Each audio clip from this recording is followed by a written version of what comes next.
Sur Alsace 20, le mardi, on retrouve Fouzi, évidemment, alors qu'on en parlait tout à l'heure avec Dan 23. Ah bon? Bah oui. Bah, je vais regarder ça, dis donc. Voilà, ton pote Dan 23 qui disait que vous vous retrouverez pour le festival Street Art en juin, et ça sera évidemment sur Alsace 20. Là, on parle de ciné plutôt. Hein. Exactement, aujourd'hui on parle de L'Ordre et la Morale, le nouveau film de Mathieu Kassovitz. Ça faisait très longtemps qu'il n'avait pas fait de cinéma. On l'a vu récemment sur un documentaire, mais là, il reprend un sujet très chaud pour nous en donner une vision assez claire et assez clairvoyante. Ce film parle des événements qui sont passés en avril 1988. 30 gendarmes ont été pris en otage par des indépendantistes kanaks sur l'île d'Ouvéa, en pleine cohabitation, Chirac-Mitterrand. 300 militaires ont été envoyés sur place, notamment le capitaine du GIGN, Philippe Legorju, et le gouvernement de l'époque va décider de lancer un assaut plutôt que de donner la priorité à la négociation. Ce qu'il faut savoir, c'est qu'à l'époque, la presse était interdite sur l'île. Donc on en a très peu de témoignages directs, si ce n'est ce gendarme qui a écrit un livre. Et justement, Mathieu Kassovitz a pris contact avec ce gendarme. On va tout de suite entendre Mathieu Kassovitz parler du film.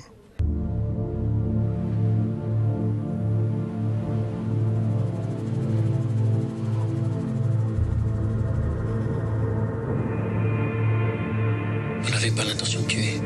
On n'a pas affaire à des fous furieux, juste à des mecs qui sont mis dans la merde. Et les Kanaks, qu'est-ce qu'ils demandent? Leur indépendance. Le fait que le GIGN soit un groupe d'intervention avec une éthique, dont l'éthique est que il ne faut la mort de quelqu'un dans une intervention, quel qu'il soit, est un échec, ça intéresse. Moi, ça m'intéresse. Qu'un militaire pense comme ça, c'est quand même passionnant. Et étudier en plus comment il se retrouve, lui, à devoir participer au massacre des gens qui lui ont donné leur confiance, c'est un sujet de film côté duquel je ne peux pas passer. Le gouvernement n'a pas l'intention de se laisser commander par une bande de forcenés. Et tu vas parler, enculé! On fait pas ça, nous! On tombe pas dans le piège! Je vois personne essayer de trouver des solutions pacifiques. À toi de trouver des solutions sur le terrain, mon vieux. Tu peux compter que sur toi-même. Ne laisse pas tomber. Les Kanaks m'ont posé la question, pourquoi vous ne suivez pas nous? Je dis, mais parce que moi je suis pas là pour expliquer comment vous vivez ou quels ont été vos problèmes à vous. Le problème, ce qui est intéressant de savoir, c'est quel était le problème que Legorju a dû gérer avec vous et avec les politiques.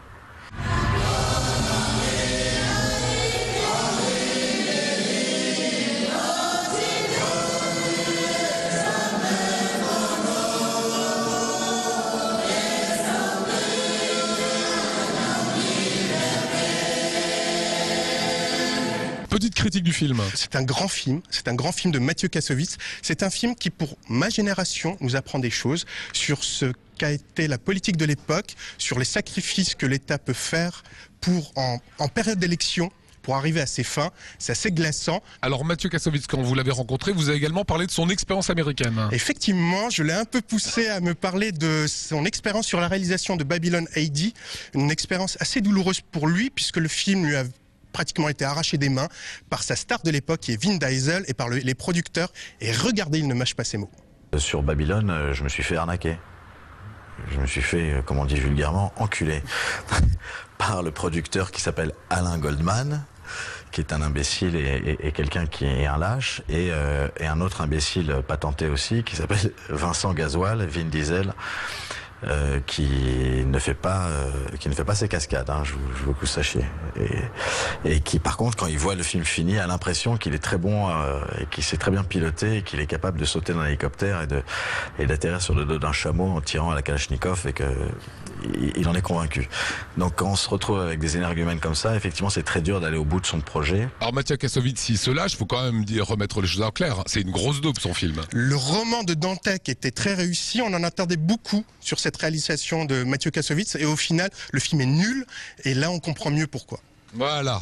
Vous abondez dans mon sens? Complètement. Merci Fouzi. Demain vous le retrouvez avec Mélodie Meillardi-Rosa pour So What.